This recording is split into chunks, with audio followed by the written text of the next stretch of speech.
Good morning. International marketing की next class में आज का टॉपिक है हमारा domestic marketing versus international marketing. Hindi में कहें तो स्वदेशी विपणन और अंतर्राष्ट्रीय विपणन में अंतर। जैसा कि आप सब जानते हैं कि मैं आपको पिछली क्लास में भी बता चुकी हूँ, स्वदेशी विपणन या डोमेस्टिक मार्केटिंग या देशीय बाज़ार जो भी आप कह लें, ये वह बाज़ार है जो एक ही देश के भिन्न भिन्न खंड या वर्ग होते हैं। भिन्न भिन्न खंड ऐसे कि एक ही बाज़ार, आप यहाँ से आपका लोकल मार्केट, आप अपने घर से निकले और आप बाज़ार में गए और सामान खरीद के घर आ गए। दूसरा होता है एक राज्य से दूसरे राज्य, जैसे राजस्थान राज्य से आप उत्तर प्रदेश से कोई सामान लेते हैं, या आप तमिलनाडु के, आप गर्मियों का मौसम है और आप चाहते हैं कि आपका मन है कि आप केरला के नारियल पानी लें, तो केरला के नारियल पानी आपके राजस्थान तक उपलब्ध हो जाते हैं, या राजस्थान का भुट्टा केरला तक उपलब्ध हो जाता है। तो ये लेकिन आप अगर एक पार्ले जी का बिस्किट राजस्थान में खरीदते हैं, तमिलनाडु में खरीदते हैं, आसाम में खरीदते हैं या दिल्ली में खरीदते हैं, आप देखेंगे सभी की रेट या जो उसका जो क्रय मूल्य है वो एक ही होता है। क्यों? क्योंकि इसमें भिन्न भिन्न मुद्राएं नहीं होती। यहाँ पर जो मैंने आपको फर्स्ट क्लास में सबसे पहले चीज़ सिखाई थी, जब हम देशीय बाज़ार की बात करते हैं तो बाज़ार क्या है, जिसमें क्रेता है, विक्रेता है और मूल्य है। तो हम ये कह सकते हैं कि बाज़ार एक है लेकिन अलग अलग स्थानों पे बटा हुआ है। हमारे यहाँ का एक स्थान भी हो सकता है और अलग अलग स्थान भी हो सकते हैं, तो इसे बोलते हैं। लेकिन देश एक है, हमारे ही देश के अंदर अलग अलग खंडों में बटा हुआ बाज़ार को भी स्वदेशी विपणन में माना जाता है। ठीक इसके विपरीत अंतर्राष्ट्रीय विपणन में बाज़ार भी भिन्न भिन्न है। भिन्न भिन्न बाज़ार यानी कनाडा का बाज़ार अलग है, अमेरिका का बाज़ार अलग है। बाज़ार मीन्स वहाँ की मुद्रा अलग है, वहाँ का क्रेता अलग है, वहाँ के नियम कानून अलग है।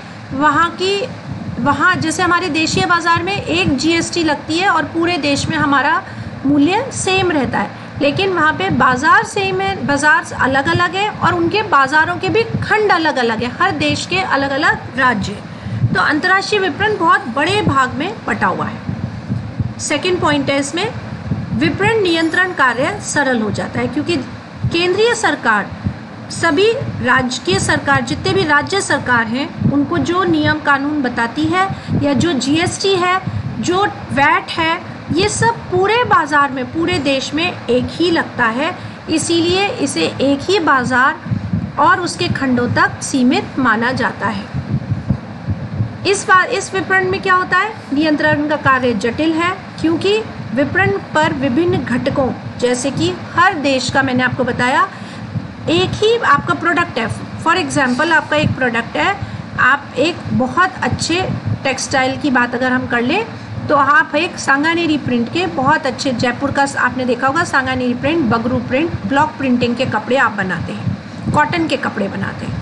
लेकिन कॉटन की आपने स्कर्ट्स बनाई, कॉटन के आपने टॉप बनाए, कॉटन के आपने रैप अराउंड्स बनाए, बहुत सारे प्रोडक्ट्स आप एक कॉटन कपड़े से बनाते हैं। तो नियंत्रण कैसे हुआ?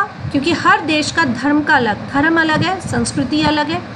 यही कॉटन के वस्त्र जिनमें रैप अराउंड, स्कर्ट्स, टॉप्स, ये आपके यूरोपीय देश और अमेरिका या ऑस्ट्रेलिया, जहाँ गर्मी पड़ती है, जहाँ पर ऑस्ट्रेलिया में आप देखेंगे बीचेस, आप समुद्र तट हैं, वहाँ पर इन तरह के कपड़ों की डिमांड और उन कपड़ों की पहचान ज़्यादा होगी, उन कपड़ों को अपनी एक पहचान मिलेगी।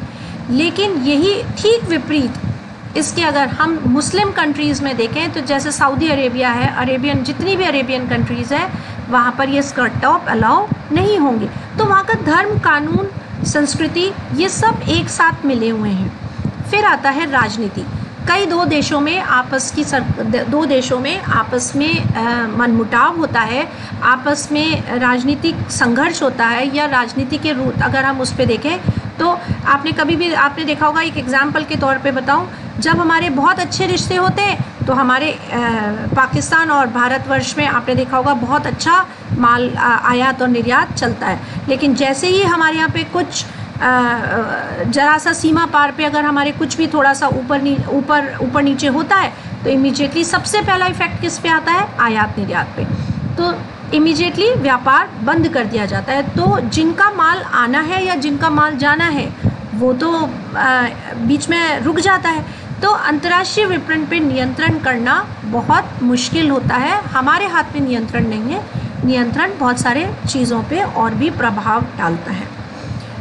फिर आता है नेक्स्ट, आप राजस्थान में रहते हैं, आप दिल्ली के बारे में जानते हैं, आप यूपी के बारे में जानते हैं, आप अपने देश की संस्कृति के बारे में, देश के जो फिज़िकल कंडीशंस यानी कि कहाँ गर्मी पड़ती है, कहाँ सर्दी पड़ती है, आप उनकी भौगोलिक जितनी भी आपको पता है कि हिमालय में अगर आप जाएंगे तो आप हिमाचल प्रदेश या जम्मू कश्मीर में इस समय कैसा मौसम चल रहा होगा, कैसे वहाँ के लोग हैं, वहाँ पे इतना शोध कार्य नहीं करना पड़ता। हम बचपन से इसी देश में पले बड़े हैं, स्कूल के माध्यम से, टीवी के माध्यम से, और हम आते जाते भी हैं, हमारे भाई बहन माता पिता ये सब आते जाते हैं।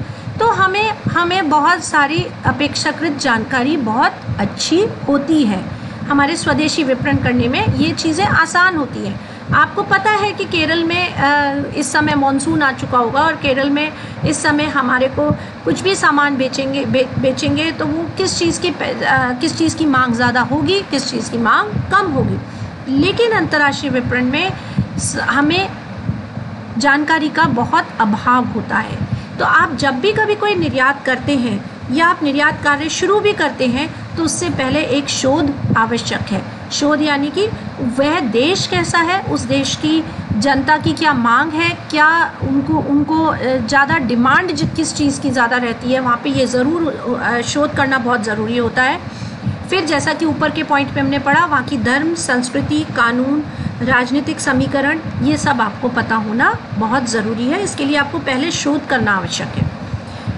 स्वदेशी विपणन में एक ही बाज़ार होने के कारण स्वदेशी विपणन का प्रबंध कार्य बहुत सरल होता है। एक ही बाज़ार, जैसे मैंने आपको बताया, पूरा बाज़ार एक ही वैट और एक ही जीएसटी से जुड़ा हुआ है, तो वहाँ पे आपका प्रबंध यानी मैनेजमेंट बहुत इजी है। लेकिन अंतर्राष्ट्रीय विपणन में ठीक इसके विपरीत प्रबंध कौशल यानी एक बहुत अच्छे मैनेजमेंट की ज़रूरत होती है।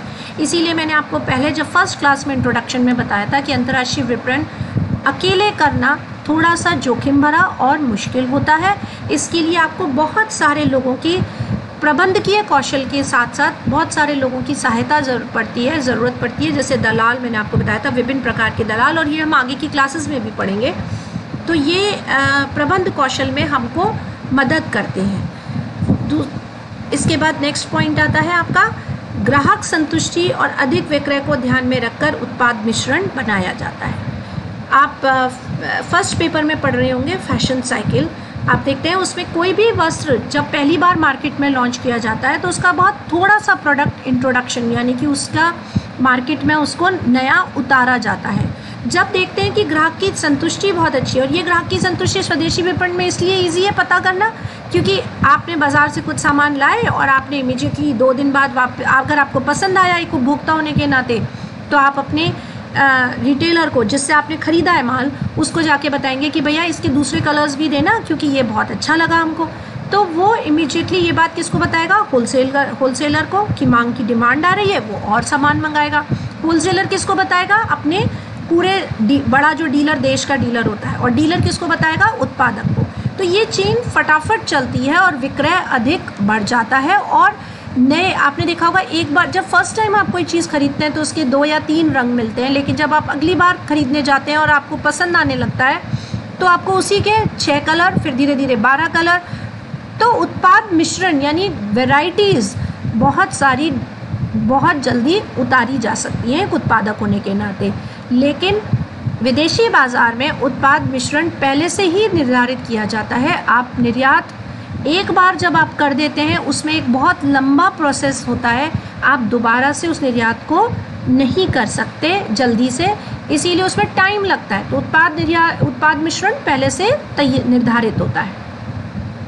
इसी प्रकार इसी का आगे का उत्पाद विकास, आपको मैंने अभी जैसे बताया कि मिश्रण चेंज होता है, साथ साथ उत्पाद का विकास। अगर पसंद आने लगता है मार्केट में तो उसका विकसित रूप, उसका और अच्छा रूप आपको तुरंत ही बाज़ार में मिल जाएगा। लेकिन अंतर्राष्ट्रीय बाज़ार में आपको आवश्यकता के अनुसार ही उत्पाद का विकास करना पड़ता है, और वो आप जब निर्यात आप अपना असाइनमेंट भेजेंगे या अगली बार जब माल भेजेंगे तब उसी में ही विकसित रूप भेज सकते हैं। तब तक कई बार क्या होता है, उस चीज़ का फैशन या उस चीज़ की मांग कम हो जाती है। इसमें जोखिम कम होता है, इसमें जोखिम बहुत ज़्यादा होता है अंतर्राष्ट्रीय विपणन में, हम कई बार इस बात को बात कर चुके हैं। फिर एक ही देश में प्राय सामाजिक और धार्मिक वातावरण एक होता है, पूरा देश लगभग एक ही सामाजिक और धार्मिक वातावरण में रंगा हुआ होता है। बहुत ज़्यादा, थोड़ा बहुत 19, 20, 21 फ़र्क होता है, लेकिन सामाजिक और धार्मिक हमारी मान्यताएं ऑलमोस्ट सारे देश में एक होती हैं। लेकिन अगर हम अंतर्राष्ट्रीय विपणन में बात करें, हमारा एक माल कनाडा जा रहा है, एक माल जापान जा रहा है, एक माल हमारा ग्रीस जा रहा है, एक माल हमारा रशिया जा रहा है, एक हमारा पाकिस्तान भी जा रहा है, तो एक हमारा सऊदी अरब भी जा रहा है। अब बताएं आप, इतने सारे देश का मैंने एग्जाम्पल दिया, इतने सारे देशों की सामाजिक, आर्थिक और धार्मिक तीनों ही वातावरण बिल्कुल भिन्न है। तो हर भिन्न वातावरण के लिए हमें भिन्न भिन्न तरह का निर्यात करने पड़ते हैं और ध्यान में रखना पड़ता है और उनका शोध करना पड़ता है। अगली क्लास में हम इस चैप्टर को ही कंटिन्यू करेंगे।